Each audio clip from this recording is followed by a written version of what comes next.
अस्सलाम वालेकुम वरहमतुल्लाहि वबरकातुहू। दोस्तों, आउं आहियां अली हसन अब्बासी। किताब आहे कोट लखपत जो क़ैदी भाङो ॿियो, जेल डायरी। लेखक रसूल बख्श पलीजो। किस्त 28/27/1983 सुबुह। असगर अची चयो आहे त चवनि था त तव्हांखे इस्पताल वञिणो आहे। तयारु थी वियो हो। जेके ॿिया क़ैदी वेंदा तन सां गॾु वञिणो आहे। कल्ह सुप्रीडेंट खे लेटर लिखियो हुउमि त 2 हफ़्ता अॻु गुज़री विया आहिनि, मूंखे इस्पताल कोन मोकिलियो वियो आहे। हाणे ॾिसां त वरी साॻियो अॻूणो फॾो त कोन कंदा त हथ कड़ियूं हणाए पोयां वे। हथ कड़ियूं त मूं 12 महीना हणाए हैदराबाद ऐं कराचीअ में चकर हया आहिनि ऐं हथ कड़ियुनि सां ई सिंध हाई कोर्ट में पंहिंजा मुक़दमा लड़िया आहिनि। पर तॾहिं मूं सी क्लास में 12 महीना सख़्तु क़ैद जी सज़ा पे काटी। हींअर सियासी नज़रबंद तौरु क़ैद आहियां, पोइ हथ कड़ियूं वस पुॼंदे छो हणाइजनि ऐं ॿकिरियुनि वांगुरु पाण खे वारजण बि छो ॾिजे। पूरे वीचार बाद सोचियुमि त थी सघे थो त अॼु बि साॻियो फॾो थिए। फ़ैसिलो कयुमि त उन हालत में समूरियुनि हालतुनि खे ख़्याल में रखंदे उहो बहितरु थींदो त न वञिजे। पोइ छा कजे, उहो बि सोचियो अथमि ऐं सोचियां पियो। सुभाणे परवेज़ ईंदो, उन सां ॻाल्हि कबी। कल्ह ॻच बारिश पई, 3 ॾींहं बि हुई, हींअर बि थोरो झुड़ालो आहे। कल्ह अख़बार में ॻच ख़बरूं हुयूं। जमियत उलमा इस्लाम उबैदुल्ला अनवर ग्रुप सां ॻाल्हियूं ख़तमु करे वरी MRD में हिसो वठणु शुरू कयो आहे। तहरीके इस्तक़लाल बि MRD में बाक़ाइदा शिरकत शुरू करण जो फ़ैसिलो कयो। टियों MRD मुतफ़िक़ तौरु फ़ैसिलो कयो त बल्दियाती चूंडुनि में हिसो कोन वठिबो। चयो वियो आहे त PP उन फ़ैसिले जी मुखालफ़त कान कंदी। टिका ख़ान ऐं फारूक लिगारीअ सां ॻाल्हि ॿोल करणु ऐं संदन उहा ॻाल्हि मञण जी ॻाल्हि बि कई वई। होॾां फारूक लिगारीअ जो उहो बयान बि आयो त असांजो फ़ैसिलो अटल आहे, हुकूमत उनखे बदिलाइणु घुरे थी, पर असीं असुलु न मञींदासीं। पाकिस्तानी मुनाफ़िक़ ऐं बेहया सियासत जी हलीअ चलीअ मुताबिक़ जेका बि ज़लालत करणी हुजे उनजो कूड़ो जवाज़ उहो ॾिजे त सरकार उन जी मुखालफ़त थी करे। मसलन चइजे त आउं चाहियां थो त मुल्क में सदाईं फ़ौजी जनरल जी हुकूमत हुजे। मूंखे ख़बर आहे त जनरल उन ॻाल्हि खे हरगिज़ पसंदि न कंदा त को मथनि एॾी ॻरी जवाबदारी आयद कई वञे ऐं उनखे नाकाम बनाइण लाइ उन मुतालिबे जी मुखालफ़त कराईंदा। पर असीं पंहिंजे फ़ैसिले ते अटल रहंदासीं, फ़ौजी जनरल जी हुकूमत कंदासीं ऐं मुखालिफ़नि जी सरकार परस्त साज़िश खे हरगिज़ कामयाबु थियणु न ॾींदासीं। इहो हिकिड़ो मुजरिब नुस्ख़ो आहे ऐं 35 साल बेहयाई ऐं बेग़ैरतीअ सां कामयाबु थींदो रहियो आहे। दौलताना लंदन में आहे, ॻाल्हियूं पियो हलाए। ही शरीफ़ माण्हू कहिड़ियूं ॻाल्हियूं कंदा हूंदा? उहे ई पुराणियूं ॻाल्हियूं। इस्लामी लेबल वारी बोतल में जागीरदारी, सरमाएदारी, आमिरियत ऐं फस्ताइयत ऐं साम्राज परस्तीअ जो गंदो ऐं ज़हरीलो साल्य मिक्सचर। हमला ॾाढा उघाड़ा थिया आहिनि। कल्ह हिकिड़े लीकीअ चयो आहे त ही कूड़ा आहिनि, हिननि खे इक़्तिदार छॾिणो कोन्हे। मुलनि जी रोड़ मसीत ताईं कूड़े खे कूड़े करण लाइ असीं चऊं था अव्हांखे इस्लाम जो एॾो सिदक खणी वियो आहे त सॼे मुल्क में ॻोल्हे अहिड़े कंहिं माण्हूअ ते हथु रखो जेको अव्हांजी नज़र में साल्य ऐं मोमिन हुजे। इक़्तिदार उनखे ॾिजे, अवी वञी पंहिंजे धंधे सां लॻो, असीं उनखे ई अॻुवाण क़बूल करियूं था। मुमताज़ भुट्टे MRD में अहिड़नि माण्हुनि जी शरीक हुजण जी ॻाल्हि कई आहे जन भुट्टे साहिब खे ज़ोर करे मारायो। उहा ॻाल्हि हिननि हालतुनि मूजिबि करण जी कान हुई ऐं कसी थी। बाक़ी चयईं त जतोई असां इख़्तिलाफ़ कोन्हे, सा ॻाल्हि हालतुनार फ़िलहालु ठीकु आहे। जमायत जे तुफ़ैल महमद हुकूमत ऐं सियासतदाननि जी गोलमेज़ कॉन्फ्रेंस जी तजवीज़ ॾिनी आहे। जनरल साहिब जे गुरुअ खे हाणे ख़बर पई आहे त डालरी जमायत खां सवाइ ॿियूं बि के अहिड़ियूं सियासी जमायतूं आहिनि जिन खे अमरीकी साम्राज, रुजत परस्ती ऐं आमिरियत जे मफ़ादनि जे तहफ़ुज़ वास्ते मथे ते हथु फेराइणु ज़रूरी आहे। हिन दौर जे 5 पलीतनि, 5 यज़ीदनि, जागीरदारी, सरमाएदारी, साम्राज, रुजत परस्ती ऐं आमिरियत जा हिमायती वीचारा कुझु ॾुखेड़ा थी पिया लथा ॾिसजनि। शाह खे का अॻे ई ख़बर हुई त पसे पेश ईअं ई थींदो, सो चई वियो आहे हुई तनी जे हाल जे जमायती यज़ीद जा। कल्ह इस्पताल वठी विया, पेर जा नवां एक्सरे निकिता। गार्ड जो इंचार्ज हिकिड़ो कुझु बाज़ोक क़िस्म जो ASI हो कि सुठा शेर ॿुधायई, अल ते शीअ जी तबलीग बि कयई। मूं चयसि त उहे ॻाल्हियूं सभु भलियूं, पर सदाईं रुॻो मुअल यज़ीद सां लड़ाई चालू रखणी आहे या जीअरनि यज़ीदनि सां बि को हाल अहिवाल करिणो आहे? चई वाह जो करिणो आहे। ख़्यालु ठीकु होसि। मूंखे त किथे बि को माण्हू नथो मिले जो मुनाफ़िक़ ऐं मीसणे रहज़न आमरीअत जो हामी हुजे। घणा त सख़्तु ख़िलाफ़ आहिनि। इस्पताल जूं नर्सूं बि चवनि असीं भायूं त रुॻो असीं हिननि पलीतनि मां बेज़ार आहियूं, पर अवीं एॾा जा माण्हू बि ख़िलाफ़ आहियो। वापसि मोटंदे गाॾी बीहारियमि त हमरा चांहि पीअनि। मूंखे सहूलियत न घुरबल हुई ऐं न वरितमि। ईअं ई चयमि त चांहि पियारजनि, आउं ऊन्हारे में कोन पीआं। चए चांहि पोइ पहिरीं मानी खाईंदासीं। सॼण सॼी बांह ॾिए त कुझु खाइजे कुझु छॾिजे। अहिड़ियूं पुराणियूं ॻाल्हियूं एॾे सिंध में हूंदियूं। हिते के अहिड़ा बि यार मिलंदा जे अहिड़े भोरे सॼण खे चवंदा त हिकिड़ी बांह जे खाइण मां कुझु कोन थियो, ॿी बांह किथे, हेॾां कर। डिप्टीअ खे मिसकीन रमज़ान जे मुक़दमे लाइ चयुमि, ॿिया पोयां थी विया। ही वीचारो उते जो उते सदाईं मोचड़नि में कुझु हेॾां होॾां जूं ॻाल्हियूं ॿुधी कुझु सम्झो अथसि त मुर्गो चवंदुसि अधु मग़ज़ी। मूं चयो त न चवां मसलत जे ख़िलाफ़ु थींदो। हिननि जे धंधे में टंग अटकाइण, पर हिन जे यतीम हालत ॾिसी पाण पढ़णु ॾुखियो थी पियो। डिप्टी हावकार कई आहे, सुठे नमूने थी वेंदो। कल्ह असगर ॿुधायो हिन जा अफ़ाल अहिड़ा आहिनि जो घणा ॾींहं फांसीअ ते चढ़ी वञे हा। पोयां को बि कोन्हेसि। फांसीअ मां जनम टीप कराइण लाइ टका खपनि ऐं हलंदी खपे। से असां ॼणनि वटि किथे। आख़िर हिन जी माउ वञी कंहिं तरह भुटे साहिब सां टकरी तंहिं फांसी टोड़े जनम टीप कयसि, न त हींअर हुरुनि जे हवाले थियो वेठो हुजे हा। मूंखे ॿियनि जे भेट में गपल वक़्तु हिते ॾिसी ॾिसी माण्हू हमदर्दियूं करणु लॻा आहिनि। गाफ़ चयो सभु भॼी विया, तव्हां शेर थिया वेठा आहियो। मूं चयसि नेल्सन मंडेला ॾखिण अफ्रीका में 20 सालनि खां कैद में आहे। हिकिड़े ॿेट ते संदसि ज़ाल 20 सालनि खां ॿिनि माण्हुनि सां साॻिए वक़्तु मिली नथी सघे। ज़िम्बाब्वे जो वज़ीर आज़म 10 साल कैद फटका ऐं टीप काटे तॾहिं आज़ादु थियो। जॾहिं संदसि पार्टीअ मुल्क आज़ादु करायो ऐं संदसि आज़ादु थियण वज़ीर आज़म बणजण लाइ मैदान तयारु कयो, हिते हज़ारे माण्हू किले ऐं ॿियनि अज़ियत गाहुनि में आहिनि। इसराईल वटि हज़ारे फ़लस्तीनी भयानक हालतुनि में क़ैद आहिनि। सॼी दुनिया जी आमरतुनि लखे माण्हू घरां घरां खणाए माराए छॾिया आहिनि ऐं लखे क़ैद आहिनि। बाक़ी पाण शौक़ु करे पाण खे कांडेरे बदिरां दरख़्त सॾायूं त भले। पोइ वियतनाम जवाननि जूं चीतनि जे पिंजरे में क़ैद थियलनि जूं ख़बरूं ॿुधायूंमांसि। जॾहिं ॿुधाई त उहे वीरान ॿेट ते लोही पिंजरे में बंदि हूंदा हुआ ऐं तह सियारे में रोज़ु खेनि लेटाए मथां बर्फ़ जहिड़ो थधो पाणी विझी खेनि ज़बरदस्तीअ थधे पाणीअ जो गुस्ल करायो वेंदो हो ऐं खेनि चयलु हो त दरवाज़े ते खुतल अमरीकी छाड़ ते फ़ौजी टोले जे झंडे खे सलाम करे घर हलिया वञो, न त पोइ उहा हालत थींदी। पर को बि झंडे खे सलाम करे घर न वेंदो हो ऐं उहे सख़्तियूं बर्दाश्त कंदो रहंदो हो। जेके बिना सलाम करण जे उन्हनि सख़्तियुनि करे मरी वेंदा हुआ तन खे फातिह सॼो वेंदो हो।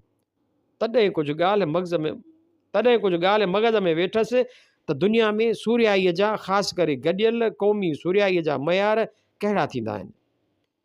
ॿिनि ॾींहंनि खां मींहोगी आहे, कॾहिं फुड़ कॾहिं वॾो फुड़ो। दिल्लीअ तां अनाउंसर पियो चवे हाणे साज़ संगीत जो प्रोग्राम शुरू थो थिए। हाणे ॿुधो जिया बसवास जो सितार ते वॼायल राग गुनकली। नालो ॿुधल आहे, यादि आयो अॻु टीवीअ ते आयल बंगालण सितार नवाज़ डेवड़ीअ में गुलज़ार ऐं मुश्ताक ॿिनि सुठनि उर्दू ऐं पंजाबी किताबनि ॾियण जी ॻाल्हि कई। ॾिसूं कॾहिं था मोकिलीनि। हिकिड़े ॿिए हमरा ॻाल्हि कंदे चयो साहब मूं ते ख़ुदा जो फज़ल आहे, रब जा जेतिरा शुक्राना बजा आणियासीं थोरा। हिन जाइ लाइ माण्हू रक़मूं ख़र्च कंदा आहिनि, सिफ़ारिशूं आणींदा आहिनि, मूंखे ॼणो घरां सॾु करे हिते मोकिलियाऊं। मुंहिंजी सिफ़ारिश करण वारो मुंहिंजे ई ग्रेड जो हिकिड़ो माण्हू हो, उहो तो आला ऑफिसरनि खे चए ऐं उहे था मञीनि। मुंहिंजो सर्विस में हमेशह हिकिड़ो उसूल पे रहियो आहे, मूं कॾहिं बि पंहिंजे बॉस सां इख़्तिलाफ़ु न कयो आहे। हा, राय ॾिनी अथमि, पर जे ॾिठमि त साहिब वॾे जो लाड़ो ॿियो आहे त पोइ जो हुकुम। उन उसूल जे करे आउं फ़ख्र सां चई सघां थो त मूंखे ज़िंदगीअ में का बि बुरी कॉन्फिडेंशियल रिपोर्ट कान मिली आहे। उथंदे शर्त ज़बरदस्त ऑफिसरनि जे हथ हेठि तरबियत वरितमि, सभु बा उसूल करड़ा। मसलन हिते पाण वारो साहिबु शुरूअ खां वठी हिकिड़ो उसूल वरिताईं, अॼु ताईं उन ते क़ाइमु रहियो आहे। रिकॉर्ड आहे न, 17-18 साल साॻिए उसूल ते क़ाइमु रहणु ऐं कॾहिं बि उन तां न मुड़णु। हा आहे न, मसलन हिन साहिब जो कहिड़ो उसूल पे रहियो आहे, उहो ई नॉन स्पेयरिंग, कंहिंखे बि बख़्श न करणु, क़ैदी हुजे या मातहत, अची वियो वकड़ में त कलम जी फुल मार ॾेई छॾणु। उथंदे शर्त ख़तरनाक जेलनि ते रहियुसि, जेको बि रगड़ो खाइणो हो सो शुरूअ में ई खाई वरितुमि। पची लाल थी वियुसि, साहिवाल में रहियुसि, म्यांवाली बि रहियुसि। हिन खां बि ॾुखियो जेल आहे। हिन जी ॻाल्हि त तव्हां अलॻि रखो न, ही त मैक्सिमम सिक्योरिटी वारो, वधि में वधि हिफ़ाज़त वारो ख़ासि जेल आहे। वरी सुप्रीडेंट बि कुरैशी आहे, उहा ॻाल्हि अलॻि रखी। पोइ पंजाब में म्यांवाली जेल जहिड़ो कोन्हे। सुप्रीडेंट के हुआ छा, सभु उसूल परस्त करड़ा, मजाल आहे झिरकी बि पक फड़काए सघे। ॿुधो हुउमि त सिखनि जो वलर म्यांवाली मां भॼी वियो, उहो त साईं थिए थो न, ॾिसो न। अख़बार आई आहे, पीपल्स पार्टीअ जी स्टेयरिंग कमेटी बलदियाती चूंडुनि में हिसो वठण जो फ़ैसिलो क़ाइमु रखियो आहे। अख़बारी रिपोर्ट मूजिबि बेगम साहिबा खे ख़त लिखी बलदियाती चूंडुनि में हिसो वठण ख़िलाफ़ु पंहिंजी राय ॾिनी हुई, फ़ैसिलो मथनि छॾियो। 12 ॼणनि मां बाक़ी 5 आहिनि, फारूक लिगारी, टिका ख़ान, राना शौकत महमूद, मखदूम खलीक ज़मान, आफ्ताब शेरपाऊ। जे अख़बारुनि जूं रिपोर्टूं सही आहिनि, हुअणु घुरिजनि, छो त ख़ुदि फारूक लिगारीअ बि उन्हनि जी तरदीद न कई आहे। त पोइ ही पहिरियों दफ़ो आहे शायदि जॾहिं बेगम साहिबा जी वाज़िह राय जे उबतड़ फ़ैसिलो थियो आहे। भुट्टे साहिब वारी सुप्रीम कोर्ट वारी अपील जे फ़ैसिले वांगुरु हिन दफ़े बि 3 ॼणा ग़लति फ़ैसिलो करण वारा आहिनि ऐं 2 ॼणा मुखालफ़त में आहिनि। हिन दफ़े बि ग़लति फ़ैसिलो करण वारा पंजाब जा आहिनि ऐं मुखालिफ़ सिंध ऐं सरहद जा। तारीख़ पाण खे ईअं बि दोहराईंदी आहे। अलबत् मुख़्तलिफ़ सतह ते पीर सलीम सरहंदी हथियारनि सां पकड़ियो अथनि। मीज़ाइल वारी ॻाल्हि खे सरकार ऐं संदसि अख़बारुनि घुबण में ॻोढ़े वांगुरु वठी खयो आहे। राति सोचियुमि त हिकिड़े पासे पीपल्स पार्टीअ ते रुजत परस्त टोले जी स्टेयरिंग कमेटीअ जी हैसियत में कब्ज़े ऐं बलदियाती फ़ैसिले ऐं ॿिए तरफ़ ही मीज़ाइलनि जे हथ अचण वारी साज़िश, उहे गॾिजी अफ़रा तफ़री ऐं दहशत फैलाए जमहूरी तहरीक खे फ़िलहाल कापारी धकु त कोन हणी छॾींदा। थियणु त ईअं न घुरिजे।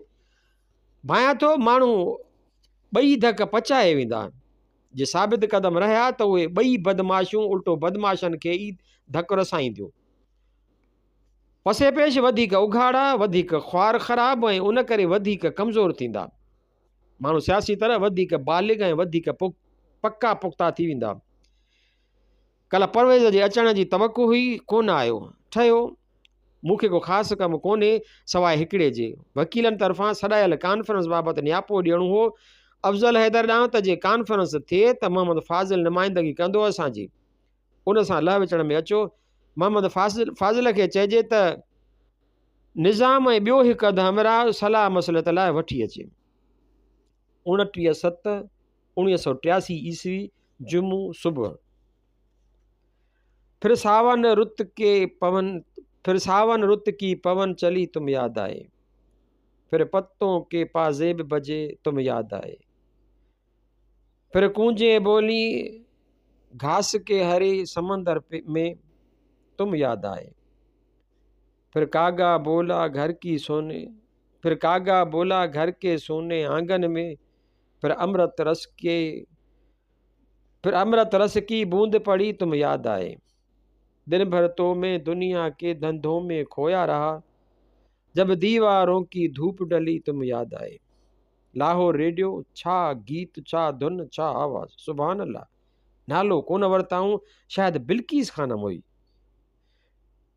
कीअं थियूं ॻाइनि उहो गीत। अॻे फरीदा ख़ानम ॻायो हो, ॻोठां हूर लिखियो त पाण बिल्किस ख़ानम जे आवाज़ में ॿुधो आई। हीअ आवाज़ फरीदा ख़ानम जो कोन हो। लाहौर जा के उर्दू पंजाबी गीत ऐं के गज़ल वाकई लाजवाब आहिनि। बाक़ी हूअं हूंदो आहे वाहियात गज़लनि जो पुराणो रिंगट बराए रिंगट। शाबस, फिका बि नथा थियनि ऐं थकनि बि नथा उन रिंगट मां। अरबा राति अंगारे खां पोइ ईंदड़ राति दीवारें जी ॿी किस्त ॾिठमि, ठीकु हुई। बहरहाल गिला कान करायई। असां माण्हुनि ॿी का खेप न खटी त क़ुर्बान थी, रुगो गिला न कराईसूं त बि लख खटियासूं। भुट्टे साहब जी शहादत भेरे वॾेरनि मार्शल पारां पेट्रोल गश्त कराई। राज अॻुवाट ॿुधाए ख़ैर ख़ूबीअ सां मुड़ुस माराए। सिंध लाइ अहिड़ी ख्वारी कराए छॾी आहे जो उन मां ॾेई वठी जिंद छॾाईंदासूं। शाम गर्मी आहे छा, ॿाहिरि वञी लेटियुसि त हिकिड़ी गर्मी ॿिया मच्छरनि जा वलर वराए विया। लाचार पोयां पेर कया अथमि। सॼो ॾींहुं चूपो जो चीनी नाविल, बर्फ़ वारे ॿेले जा पेचरा, ट्रेक्स एंड द सिनोवे फॉरेस्ट पढ़ियो अथमि। तबियत में बहारी अची वई। अवाम जे सिपाहियुनि जे जागीरदार धाड़ियल फ़ौज सां वेड़ जो आलीशान दास्तान आहे। वाकई अवाम जॾहिं सुजाग, मुतहद ऐं मुनज़म थियनि था तॾहिं जेकी करे सघनि था तंहिंजो को काथो ई कोन्हे। हिन जागीरदार सरमाएदार साम्राजी माहौल जा असर हर माण्हूअ जे ज़हन ते रोज़ कट जा तह चाढ़ियो छॾीनि। अहिड़ो अदब कट जे उन्हनि तहनि खे लाहियो, ज़हन खे धोयो, साफ़ करियो, चमकायो छॾे। अॼु अख़बार में का ख़ासि ख़बर कान हुई। पागारे ऐं एसएम ज़फ़र में इख़्तिलाफ़ ज़ाहिर थिया आहिनि। पागारे मुतनासिब चूंडुनि जी मुखालफ़त कई आहे। उहा चङी ॻाल्हि थी। कुझु त जमायत सगोरीअ जी प्रोपेगेंडा जी लय झकी थी। ख़्वाजा सफ़दर चयो आहे त ज़िया 14 अगस्त खां पोइ पार्टी ठाहींदो। ॿियनि बि अहिड़ी ॻाल्हि कई आहे। भांइजे थो त उहो ख़्यालु सही आहे। ख़्वाजा सफ़दर चयो आहे त ज़िया इक़्तिदार कोन छॾींदो। 30/7/1983 ईस्वी ॿपहर 3.25 कलाक खनि थिया इस्पताल खां मोटियो आहियां। गार्ड ठीकु हो। मुश्ताक अॻे वांगुरु सूबेदार खे पढ़ाए मोकिलियो, उन करे गड़बड़ कान थी। काफ़ी एतिराम सां पेश आयो ऐं सर करे ते ॻाल्हायऊं। डॉक्टर चयो, मूंखे ख़बर कान हुई त को तव्हां सियासी क़ैदी आहियो, न त पहिरीं तव्हांखे ॾिसां हा। डॉक्टर बिलाल जेको कादियानी आहे ऐं थरपारकर जे कंहिं कादियानी स्टेट जे मैनेजर जो पुटु आहे ऐं मिडिल ताईं उते पढ़ियो हो, सो उन करे पंहिंजाईअ सां पेश आयो। वापसीअ में रिक्शा में चढ़ी आयासीं। घटि में घटि 2-2.5 सालनि खां पोइ वरी रिक्शा में चढ़ियुसि ऐं हिकिड़ो भॻल पेचरो ॾेई मोटियुसि। हिन दफ़े रिक्शा जी दस्तूरी तरह बेज़ार कंदड़ लोडनि ऐं धिकनि धूमनि में बि हिकिड़ी नवाण ऐं ताज़गी हुई। हर ॻाल्हि केॾी न निस्बती, मशरूत ऐं हालतुनि ते मदार रखंदड़ आहे। कन हालतुनि में मुसीबत जहिड़ा कम बि राहत त कन में राहत जहिड़ा कम बि अज़ाब। इस्पताल में हिकिड़ो 4-5 सालनि जो सुहिणो थुलो मतारो ॿारु स्ट्रेचर ते पियो हो। 2 टंगूं प्लास्टर में जकड़ियल हुयसि। विचां सीख हुई, जंहिंजे करे पेर हिक ॿिए खां 2 फुट खनि परे झलियल हुआ। असां क्यास विचां मंझंदि निहारियो त खिली विधाई। जमादार जे हथ में हथु ॾेई साणसि चर्चा करणु लॻो। सॼो टिड़ियो पिए। आए वए सां भोग पे कयाई। हेड़ो ज़िंददल मरीज़, सो बि हेड़ो ॿार मरीज़ मूं कोन ॾिठो। गाफ़ पंहिंजनि भाइरनि सां मुलाक़ात कराई। के दर्जन दफ़ा वाइदा कया अथसि बिना मुंहिंजे चवण जे त अॼु आउं तोसां अची मिलंदुसि। कसम सां न आयुसि त या उमिरि मूं ते एतबार न कजो, पर ईंदो कोन, तव्हांजो कंहिं ख़ासि कम लाइ ताक़ीद सां घुराइजिसि।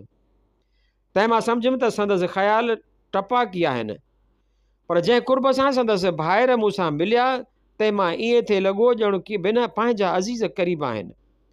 उन मां ख़बर पियमि त हिन पंहिंजे घर जे भातियुनि सां वाकई पंहिंजाईअ वारे नमूने मुंहिंजो ज़िक्र पे कयो आहे, जो मुंहिंजनि हेॾी सिक ऐं पंहिंजाई आहे। मूं लाइ चयाऊं, अयूब हमेशह तुंहिंजो ज़िक्र कंदो आहे। गुजरांवाले जे अयूब सां आउं हिकु दफ़ो मिलियो आहियां, पर दुनिया अॻियां पर पुठि मुंहिंजो घाटो यार ऐं मदाह थियो वेठो आहे। किताब मोकिलींदो आहे, ख़ुदा करे जॾहिं गॾिजूं तॾहिं हस्बे दस्तूर आउं खेसि सुञाणे ई न सघां। ईअं न थिए, न त ॻाल्हि ॻुड़ थी पवंदी।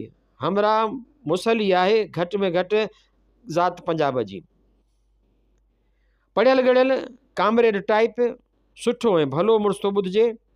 हिकु चिठीअ मां टुकड़ो। तव्हां असांजा मौज़ महिमान आहियो। असीं शर्मिंदा आहियूं जो तव्हांजी का बि ख़िदमत करण में नाकाम थिया आहियूं। उमेद त तव्हां असांजी बेवसीअ खे ॾिसी दिलि में न कंदा। ख़ादिम रे रे। फरीदा ख़ानम पई ॻाए, आवाज़ ऐं धुन लाजवाब, पर कलाम रुगो अखरनि जी खेॾ ठली लिफ़ाज़ी नथो वणे। कल्ह रमज़ान आयो त मुंहुं भिलड़ो, अखियूं ॾार ॾिनल, चे पली त मारियो आहे। पेरनि ते हथ रखी चयाईं त मूंखे हितां केॾां ॿी जाइ ॾांहुं कढ, न त हिते मूंखे पूरो करे छॾींदो ई। कुझु करण जी कोशिशि कजे। परवेज़ साहिल खे चवणो पवंदो त नैना खे चई हिन जो को ओकार कराए। तंहिं ॾींहुं डेवड़ीअ ते वेठो हुउसि, कंहिं बोतल घुराई सां पे पीतम त ओचितो ठाह ठाह थी ॾिठमि त पुलिस वारो मुलाक़ात लाइ आयल कैदियुनि खे थपड़ पियो हणे। वेठलनि जे मुंहं में निहारियमि त ख़ैर जहिड़ी ॻाल्हि, ॼण कुझु थिए ई कोन पियो। मूं लाइ वात वारो डुक ॻोल्हण बि ॾुखियो थी पियो। तकिड़ो तकिड़ो पी उथी हलियो आयुसि। हैदराबाद जे सिटी थाणे जो जमादार यादि आयुमि, जंहिं मुंहिंजे रूबरू हिकिड़े 10-12 सालनि जे पट ते वेठल छोकिरे खे हथनि जे आङुरियुनि ते ज़ोर ज़ोर सां ॾंडियूं हणी दाहूं पे करायूं ऐं साम्हूं पियल बेंच ते वेठलनि सां मिठी कुर्बाइती कचहरी बि कयईं। उन्हनि अशराफ़नि बि मज़े सां पियो आहे कचहरी कई। शुरू में मूंखे एतबार ई न थिए आयो त माण्हूअ खे एॾी लापरवाहीअ सां ख़ैर सलाही नमूने अज़ियतूं ॾेई सघे थो। मुंहिंजे ॻोठ जे हिकिड़े माण्हूअ नूर मोहम्मद पली जे कंहिं ज़माने में ॿुधायो त चोरीअ जे केस में असांखे बिजलीअ जा शाक पे ॾिनऊं। साम्हूं सूबेदार अख़बार पे पढ़ी ऐं ॿिनि पुलिस वारनि ॿकरीअ जे फर सां रांदि पे कई ऐं पाण में चर्चा पे कया। तॾहिं मूं लाइ वसणु मुश्किल हो। अहिड़ियुनि ॻाल्हियुनि ते गुस्से में छा बि करे विझणु ॿी ॻाल्हि आहे, पर थधे नमूने बेहिसीअ सां मज़े में माण्हू ईज़ाईंदे पाण कुझु बि न महसूसु करणु, उन लाइ जेका हैवानियत ऐं नीच पाई खपे तंहिंजो आउं तसवुर बि नथे करे सघियुसि। तन ॾींहंनि वारा ॼमारा आहिनि,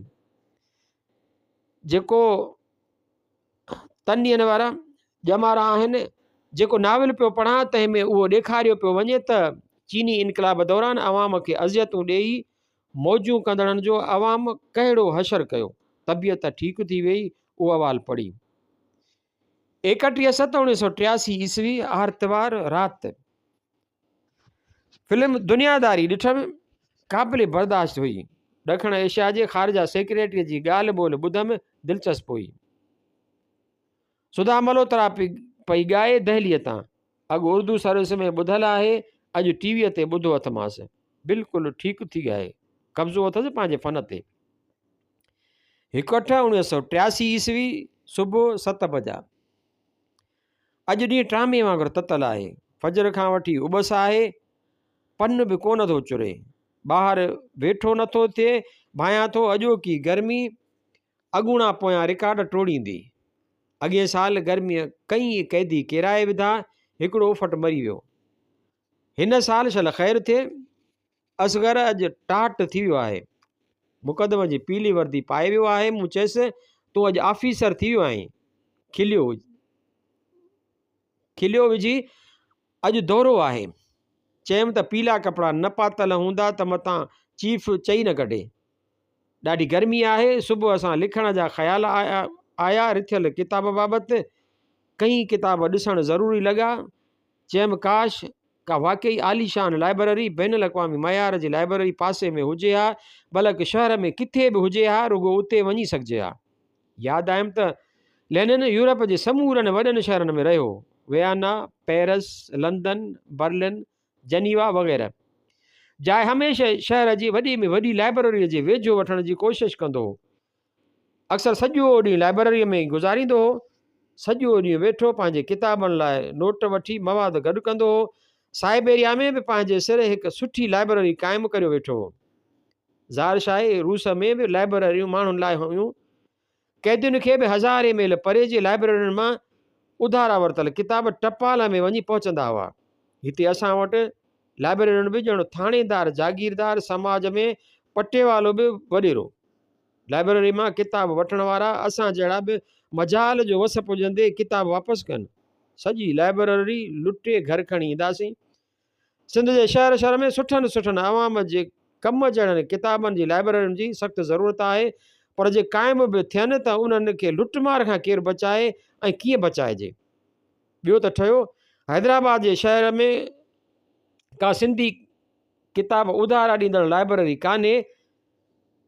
प्राउंसल लाइब्रेरी शहर खां पुठेरी, केरु भाड़ा भरे पुॼे ऐं रुॻो उते वेही कलाक ॿ किताब ॾिसे। तहरीक इस्तक़लाल MRD में मोटी आई त आहे, पर फॾनि खां कान रहंदी। हाणे वरी उहो फॾो त MRD जी तनज़ीम जो को ज़रूरु कोन्हे। मज़ारीअ चयो आहे त पीपल्स पार्टीअ खे बलदियाती चूंडनि बाबति फ़ैसिले न मञण करे MRD मां कढी छॾियो। लिगारी चए थो त उन ॻाल्हि में असां में ॿियनि जो वास्तो कोन्हे, पे मञियो आहे। वीचारा हुकुम जा बंदा इशारे सां उथियो वञनि ऐं वरी इशारे मिलण ते वीचारा जहिड़ा हुआ ई कोन। ॾाढो ख़्वारु कयो आहे सिंधी क़ौम खे अहिड़ियुनि हल्कड़ियुनि सियासतुनि। सिविल हुकूमत जो शोशो छॾे MRD जी तहरीक जी हवा करण जो प्रोग्राम आहे। यारनि खे केसी ताईं उहे शोशा कमु ॾींदा। आई लौंग गवाई आई, सोणीअ गोरीअ किथे गवाई आई, सोणीअ किथे हीरीअ किथे, गोरीअ किथे, नक जो लौंग विञाए आई आहीं, ए सोणी ए गोरी किथे विञाए आई आहीं, ए सोणी किथे, ए हीर किथे, ए गोरी किथे। रेडियो कश्मीर तां प्रकाश शर्मा लोकगीत पियो ॻाए। धुन आलिशान आहे, आवाज़ बि अई ससु मूंखे मारींदी, अई निणान मूंखे मारींदी, मूं सुई विञाई। हीउ गीत उन सिंधी लोक गीत जो भाव थो ॾिसिजे।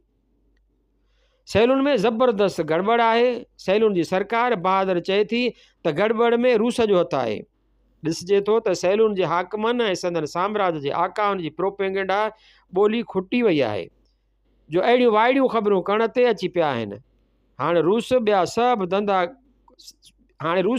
धंधा कया हूंदा, बाक़ी मज़हबी फ़िरके परस्ती या नस्ली फ़साद कराए बेगुनाह अक़लियतुनि जा क़तलाम कराइण न संदसि मफ़ाद वटां आहे ऐं न कॾहिं कंहिं अहिड़ो मथसि इल्ज़ाम ई हयो आहे। सैलून जी तोॾे साम्राजी ॾाची आहे, सैलून जी तोॾी साम्राजी ॾाचीअ खां बि अॻु भरी थी डुड़े प्रोपेगेंडा मैदान में। ॾाची हणे 10 त तोॾी हणे 13, ॿपहर गर्मी, शाम 5:30 बजा। जुड़ कंहिं कंहिं महिल का फुड़ी बि किरी पई, रुॻो झटराव करे जुड़।